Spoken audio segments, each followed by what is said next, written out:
Good afternoon. How are we this afternoon? Just give you 1 minute. Just if anyone hops on, let me know that you are here. If you join in with this on demand, let me know as well. I'm just going to check that I am live in the correct place on my phone. Yeah, and I can be heard. Perfect. So I'd love if you have any comments on this, pop them under the feed in the comments, and I will get back to you. So coming on today for our women's health, I'll just give you 1 minute, just check if anybody is coming in, and then I'm just going to get going.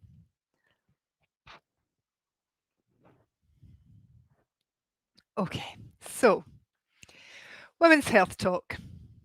I'm coming on here today to speak to you about inflammation. Hi, Louise. Inflammation, and particularly inflammation and female related issues. So, on one of my menopause courses that I've been doing, I was absolutely astounded to find out that I knew. So, obviously, we've gone into previously in this group in menopause and other groups as well, and spoken about how estrogen affects many of the systems in our body.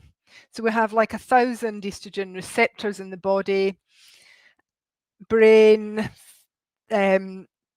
feelings, your nerves, your in your ears. It's astonishing where they all are. We've got them in the gut. So everything is kind of affected by declining estrogen. And this talk doesn't just go for those of you who are menopausal. This is for premenopause as well, and leading up to, because it's a really good awareness to have. So the declining estrogen that begins once we hit perimenopause, that the estrogen protects our body from inflammation. And once we start that decline in estrogen, it's just literally a free-for-all for inflammation in our bodies. And the knock-on effects of that are massive, huge, because really when you think about it, all disease comes, or most disease, I would say, unless it's hereditary, but disease comes from inflammation. And so to have that awareness as to this happening is massive, absolutely massive, I feel. So it's a really important one to speak about. Inflammation is a kind of precursor for things like metabolic disease, so type 2 diabetes, metabolic syndrome, cardiovascular disease, stroke, heart failure, these things, sarcopenia, physical impairment, so loss of muscle mass and what comes from that. Aging process, frailty, lines, all these things, neurological diseases, so Alzheimer's, Parkinson's. And it's not that these diseases are just because of the inflammation. It may be that you've got a precursor to something, or there's something in your family, but the inflammation is not going to help any of these conditions. Chronic inflammatory diseases, rheumatoid arthritis, psoriasis, osteoporosis, cancer. So it's a massive list, really, when you look at it like that. And to have that knowledge and to know how we can help ourselves to protect our bodies from these inflammation related conditions that will possibly come to us as we age, I think is a huge, huge thing. So inflammation is our talk for today. Things that can have a detrimental effect on our inflammation. And this is probably really important on the run up to Christmas as well. So, number one, sugar. Sugar is going to cause inflammation in your body to rise. So with the declining estrogen, we've lost that protection that we maybe had in our 20s and early 30s. And now, as we kind of move from 30s, 40s, 50s, 60s and beyond, we are at high risk of that inflammation from sugar. So the one or two sugars you might have had in your cup of coffee years back, if you're still doing that same habit, that's really not good for your inflammation within the body. Other things are things like processed foods. So anything that is a processed food, it's not natural. It's not in its natural state. Is going to cause an inflammatory response in your body. Other things that could cause an inflammatory response in your body are your sugary drinks, your high caffeine drinks, your alcohol is definitely going to cause an inflammatory response in the body. And I know for myself, it definitely does. It gives me, as soon as I have a glass of red wine, literally within an hour, I have knee pain, and I have knee pain no other time ever.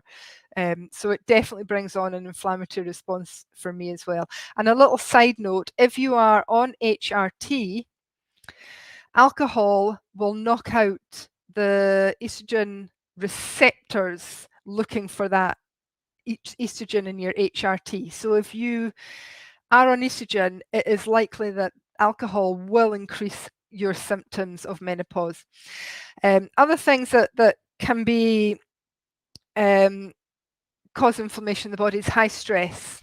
And you may not even think that you're stressed. You may think that, oh, I've got a little bit of stress, but I've got a handle on it. And it might just be that that one next thing tips you over the edge, but it's been building and building and building. And you think, well, why am I so knackered feeling? Why am I so brain foggy?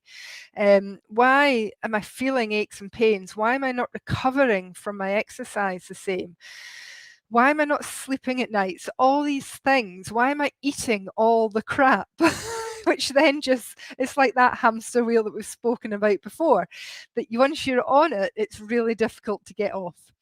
And so we've got this roller coaster thing going with sugar and stress and inflammation. And the more you pile in with that inflammation, the more that you put on the body and cause the stress in the body, and the more inflammation you have, the higher the inflammation becomes.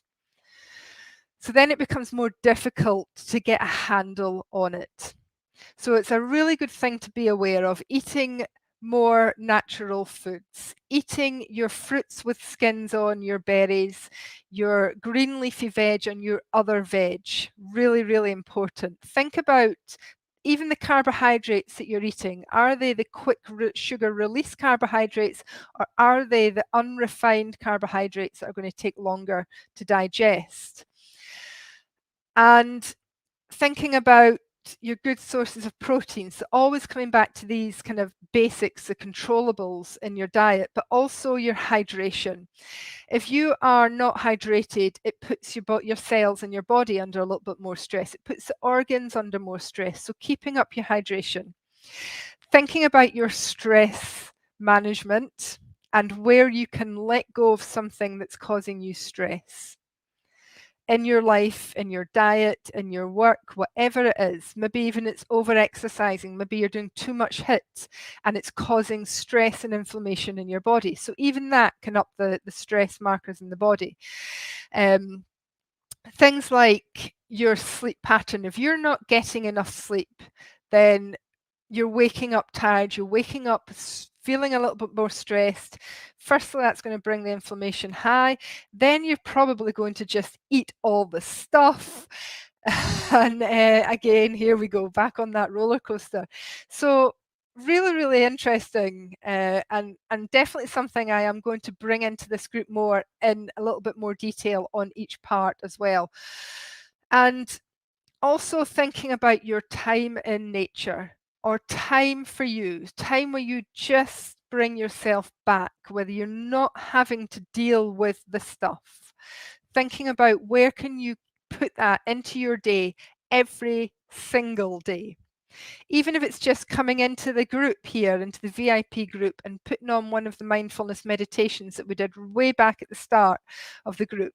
So they're under your topics. Even if it's just sitting doing that, sitting doing a little square breath, in breath, out breath, in breath, out breath, slowing it down obviously, but just focusing, find an app, put your earphones in, focus on something if you can't get out.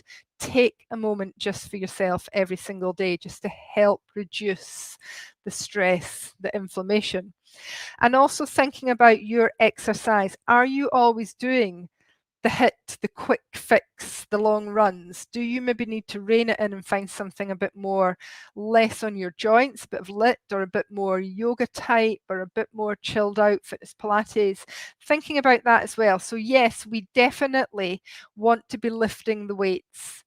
For women, we need to be lifting the heavy stuff, definitely, to protect our muscles from sarcopenia, to support our bones, to strengthen our bones. We definitely need to be lifting the weights. But we also need to be bringing in everything else that is going to help reduce the stress in our bodies. One more thing before I go, the Meno belly.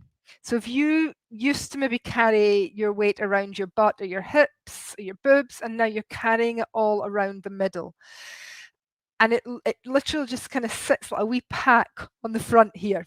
So thinking about that, this, if you have this, maybe really think about your hydration, your nutrition, your weight lifting. So lifting the dumbbells, lifting the weights, reducing the stress and getting sleep in, because all these things are going to help.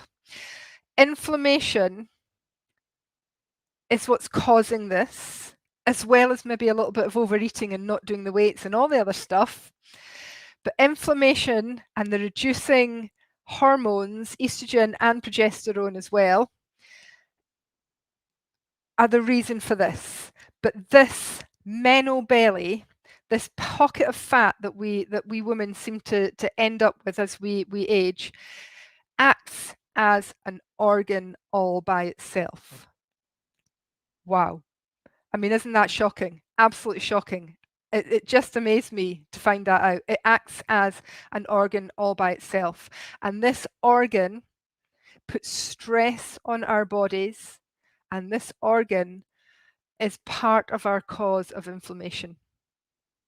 So holy crap, that's a biggie. That's a hugey, if you ask me. Absolutely massive.